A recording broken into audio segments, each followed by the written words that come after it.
विनय express YouTube channel पर आप सभी का हार्दिक स्वागत है। भारत सरकार ने 1 फरवरी को अपना केंद्रीय बजट पेश किया। मोदी सरकार का ये 9वां बजट है और दूसरे कार्यकाल का अंतिम पूर्ण बजट है। इस बजट की विशेषता ये है कि ये बजट अमृतकाल का पहला बजट है। इसी के साथ साथ हम आपको बता दें कि वित्त मंत्री निर्मला सीतारमण ने राष्ट्रपति द्रौपदी मुर्मू को पहली बार ये बजट पेश किया है। इस बजट चर्चा के साथ हमारे स्टूडियो में मौजूद है JVS कैपिटल के फाउंडर श्री कैलाश मुंदड़ा जी, वित्तीय मामलों के जानकार CA दिनेश शर्मा जी। आप दोनों का बहुत बहुत स्वागत है। कैलाश जी से हम जानना चाहेंगे, आप इस बजट को किस प्रकार देखते हैं? देखिए, अमृतकाल का पहला बजट जैसा कि आपने फरमाया जी। और मैं तो ये कहूँगा मोदी है तो मुमकिन है, क्योंकि आम तौर पर यह देखा जाता है कि हर चुनावी वर्ष में एक पॉपुलर बजट पेश किया जाता है, लेकिन मोदी जी ने पॉपुलर बजट पेश ना करते हुए देश के विकास को पहले प्रयास में रखा।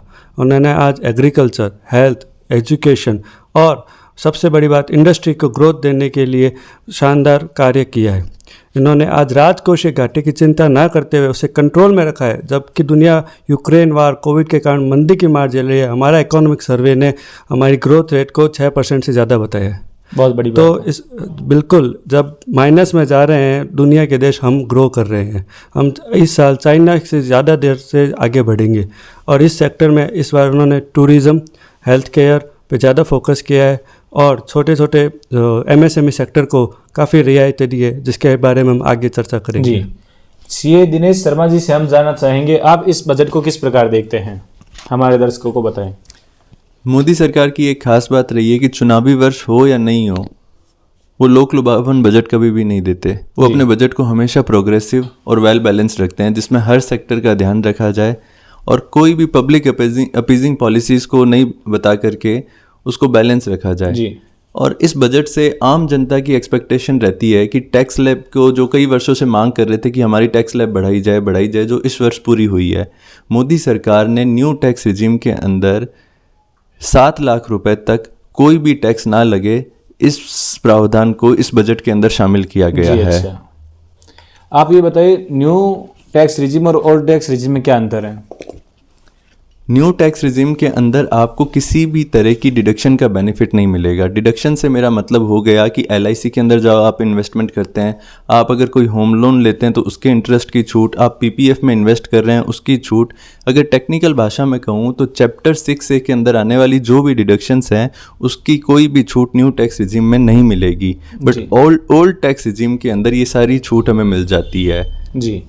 इस बजट के अंदर जो एक चेंज और महत्वपूर्ण किया गया है कि नई टैक्स रिजीम के अंदर भी जो स्टैंडर्ड डिडक्शन थी, जो पिछले वर्ष स्टैंडर्ड डिडक्शन नई टैक्स रिजीम में नहीं दी जाती थी, इस वर्ष उस 50,000 की स्टैंडर्ड डिडक्शन को भी नई टैक्स रिजीम में दिया गया है जी। अच्छा, हम जानना चाहेंगे नई टैक्स रिजीम में क्या स्लैब परिवर्तन हुए हैं? नई टैक्स रिजीम के अंदर सरकार ने स्लैब को 2.5 लाख रुपए से बढ़ा करके बेसिक एग्जम्पशन लिमिट को 3 लाख रुपए तक कर दिया है जी। सरकार ने 3 लाख रुपए तक कोई भी टैक्स नहीं देने के लिए कहा है। 3 लाख रुपए से 6 लाख रुपए तक 5% की दर से, 6 लाख रुपए से 9 लाख रुपए तक 10% की दर से, 9 लाख से 12 लाख रुपए तक 15% की दर से और 12 से 15 तक 20% की दर से, और 15 से ऊपर आपकी जो भी इनकम होगी उस पर 30% की दर से टैक्स रेट लगेगी। बट मैं एक महत्वपूर्ण सूचना ये दे दूं कि पुरानी स्कीम के अंदर, पुरानी रिजीम के अंदर बेसिक एग्जम्पशन लिमिट को 2.5 लाख रुपए तक ही रखा गया है।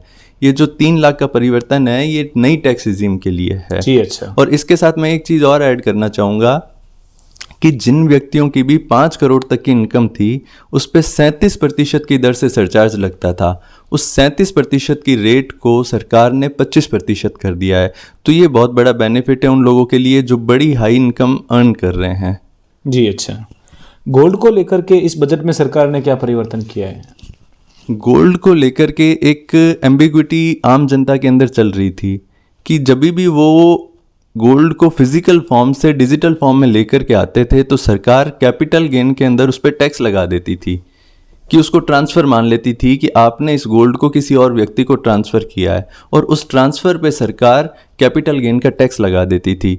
तो इस टैक्स को इस ट्रांसफ़र को इस बारी सरकार ने इस बजट से हटा दिया गया है कि अगर आप अपने फिजिकल गोल्ड को डिजिटल फॉर्म में लेकर के आते हैं तो उस पर किसी तरीके का टैक्स नहीं लगाया जाएगा। ये इस वजह से भी लाया जा रहा है कि गोल्ड आपका जितना डिजिटली फॉर्म में रहेगा उतना ज़्यादा सिक्योर रहेगा, उतना ज़्यादा ईजी टू एक्सेस रहेगा और कोई भी कहीं से भी एक्सेस कर पाएगा। तो सरकार गोल्ड का डिजिटल फॉर्म भी इस तरीके से बूस्ट करना चाहती है कि लोग गोल्ड को डिजिटली ज़्यादा एक्वायर करें। हमारा अगला क्वेश्चन कैलाश मुंद्रा जी से रहेगा। सर, इस बजट में कौन सी इंडस्ट्री को अधिक लाभ मिला है, आपको क्या लगता है? इस बजट में वैसे तो सारी इंडस्ट्रीज़ को कवर किया गया है, लेकिन एमएसएमई सेक्टर को काफ़ी बूस्ट दिया गया है जी। एमएसएमई सेक्टर के लिए 9,000 करोड़ रुपए का अतिरिक्त फंड दिया गया है। साथ ही साथ 2 लाख करोड़ रुपए के कोलेट्रल लोन को लेकर उन्होंने रीस्ट्रक्चरिंग का वादा किया है, जो कि ऐतिहासिक रहेगा, क्योंकि हमने देखा है कोविड के दौरान छोटे व्यापारियों के लोन के कारण बहुत तकलीफें हुई। उनके दर्द को समझते हुए मोदी सरकार ने 2 लाख करोड़ रुपए का इनको स्पेशल पैकेज दिया है। इसके अलावा हम बात करेंगे तो इन्होंने सप्तऋषि योजना लाई है, जिसमें युवाओं के लिए एससी ओबीसी सभी वर्गों को ध्यान में रखा है, महिलाओं को ध्यान में रखा है। महिला सेविंग पत्र लेके आए हैं ये लोग। और एक सेक्टर के बारे में मैं स्पेसिफिकली आपको बताना चाहूँगा, अर्बन सेक्टर 10,000 करोड़ रुपए प्रति वर्ष अर्बन डेवलपमेंट के लिए दिए जाएंगे। अर्बन डेवलपमेंट जो भी Tier 2 और Tier 3 जो सिटीज़ है उनको स्मार्ट सिटी की तरफ कैसे लेके जाया जाए, और जो महानगर है हमारे वहाँ पे जो जनसंख्या का दबाव बढ़ रहा है तो उसमें कैसे प्रॉपर व्यवस्थाएं की जाए, ताकि हम, जैसे कि सब जानते हैं कि 5 ट्रिलियन इकोनॉमी का हमारा लक्ष्य है, तो उसके तरफ बढ़े। तो काफ़ी सेक्टर्स को इनमें कवर किया गया है। एक कैलाश जी, आप हमें बताइए, शेयर मार्केट इस बजट को किस प्रकार देखता है? देखिए, शेयर मार्केट वैसे तो मोदी सरकार के बजट को काफ़ी निराशाजनक रूप से देखता है। लेकिन इतिहास की बात की जाए तो सिर्फ एक कोविड काल के बजट को छोड़ते हुए सारे बजट में शेयर बाजार लाल ही बंद हुआ है हमेशा। लेकिन आज का बजट ग्रोथ को देखते हुए काफ़ी पॉजिटिव रहा। जब सरकार ने, जैसे कि इन्होंने बताया कि पर्सनल टैक्स में जो परिवर्तन हुए तो खुशी का ठिकाना नहीं रहा और निफ्टी 300 पॉइंट ऊपर तेज चला गया, जिसने 17,971 का भी आंकड़ा छू लिया। ये तो अडानी के कारण थोड़ा बाजार नीचे आ गया, लेकिन इस बाजार को आप देखिए टूरिस्ट इंडस्ट्री ने काफ़ी सपोर्ट किया है, वेलकम किया है, होटल इंडस्ट्री ने काफ़ी वेलकम किया है, आपकी मेटल इंडस्ट्री ने इसको काफ़ी वेलकम किया है, शेयर बाजार ने इसका काफ़ी पॉजिटिव रूप से स्वागत किया है। जी, हमारा अगला क्वेश्चन सीए दिनेश शर्मा जी से रहेगा। वरिष्ठ नागरिकों के लिए आप इस बजट को कैसे देखते हैं दिनेश जी? सरकार इस बजट के अंदर वरिष्ठ नागरिकों के लिए जो पहले से एग्जिस्टिंग स्कीम थी उसको इंक्रीज़ किया है। सीनियर सिटीजन सेविंग स्कीम चलती थी जी सीनियर सिटीजन्स के लिए, जिसका 1 जनवरी से ब्याज के रेट 8% कर दिया गया था। उसमें मैक्सिमम लिमिट थी 15 लाख रुपए की। उस लिमिट को 15 लाख रुपए से बढ़ा करके 30 लाख रुपए तक कर दिया गया है। तो सीनियर सिटीजन्स ये एक्सपेक्ट करते हैं कि उनका जो भी हार्ड अर्न मनी है वो सेफ रहे और उस पर उनको अच्छा रिटर्न मिले। तो इसके थ्रू वो बड़ा इन्वेस्टमेंट इसके अंदर कर सकते हैं और अच्छा रिटर्न ले सकते हैं। जी, हमारा अगला क्वेश्चन कैलाश जी से रहेगा। आपके बजट में कौन कौन से सेक्टर को फ़ायदा मिला है? जैसे कि मैंने पहले कहा कि इंफ्रास्ट्रक्चर को काफ़ी फ़ायदा मिला है। इंफ्रास्ट्रक्चर में बूस्ट देने के लिए गवर्नमेंट ने बैंकों को काफ़ी कहा था। बैंकिंग सेक्टर हमें बुलिश लगता है। इसके अलावा मैं एक पॉइंट कहना चाहूँगा कि सरकार ने ग्रीन एनर्जी पे भी काफ़ी खर्च किया है। तो लगभग 20,000 करोड़ रुपए का उन्होंने पैकेज दिया है। तो ये जो ग्रीन एनर्जी से जुड़ी हुई कंपनियाँ हैं, JSW और वो सब बढ़नी चाहिए। उसके अलावा टूरिस्ट में हमने बात की तो इंडियन होटल्स, वो सब में सेक्टर में आगे तेज़ी रहनी चाहिए। इंफ्रास्ट्रक्चर L&T ITC काफ़ी हमें आगे लगती है कि शेयर बाज़ार इसको वेलकम करेगा। दिनेश जी, हम जानना चाहेंगे छोटे व्यापारियों को लेकर के GST में क्या सहूलियत मिली है? छोटे व्यापारियों के लिए GST के अंदर एक बहुत बड़ा चेंज लेके आई है, जिसको कई टाइम से एक्सपेक्ट कर रहे थे कि जो कंपोजिशन सप्लायर होते हैं, जो कंपोजिशन टैक्स पेयर हैं GST के अंदर, वो पहले एक स्टेट से दूसरे स्टेट के अंदर सप्लाई नहीं कर सकते थे। उनके लिए सरकार ने ये परिवर्तन किया है कि वो ई-कॉमर्स ऑपरेटर के थ्रू इंडिया के अंदर एक स्टेट से दूसरे स्टेट में कहीं पे भी सप्लाई कर सकेंगे, जिसका एक्सपेक्टेशन काफ़ी टाइम से था कि अभी इसके अंदर आप देखेंगे कि लोग अमेज़ोन के अंदर यहाँ पे लिस्ट हो जाते हैं। अब अमेज़ोन के थ्रू पूरे इंडिया में कहीं पे भी माल जा सकता है, बट कंपोजिशन के अंदर उनको ये बेनिफिट नहीं मिलता था। तो इस वजह से इसका बेनिफिट कंपोजिशन डीलर को काफ़ी ज़्यादा मिलेगा। और इसके साथ साथ एक चेंज और आया है कि जो स्टार्टअप स्कीम्स थी, जो सरकार की एग्जिस्टिंग स्टार्टअप स्कीम चल रही थी, उसको सरकार ने 1 वर्ष से बढ़ा दिया है जी। और इसमें ऐड करते हुए मैं एक चीज़ और बताना चाहूँगा कि एक लीव इनकैशमेंट करके एम्प्लॉयज़ को बेनिफिट मिलता था। जो कि गवर्नमेंट एम्प्लॉयज नहीं थे, जी उस बेनिफिट को सरकार ने 3 लाख रुपए से 25 लाख रुपए तक कर दिया है। जी अच्छा, स्टार्टअप को लेकर के पहले क्या फायदे थे? स्टार्टअप को लेकर के कई तरीके के इंसेंटिव सरकार देती है कि अगर आप स्टार्टअप इंडिया के अंदर स्टार्ट करते हैं तो जो सबसे बड़ा बेनिफिट देती है कि 3 साल तक आप पे 1 रुपए का भी टैक्स नहीं लगेगा।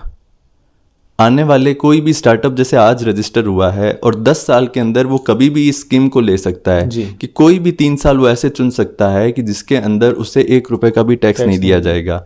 दूसरा जो बेनिफिट मिलता था कि पेटेंट आप लेने जाते हैं किसी भी तरीके का, आपने स्टार्टअप शुरू किया, आपको पेटेंट लेना है तो पेटेंट को लेने में 2 से 2.5 साल का समय लग जाता था।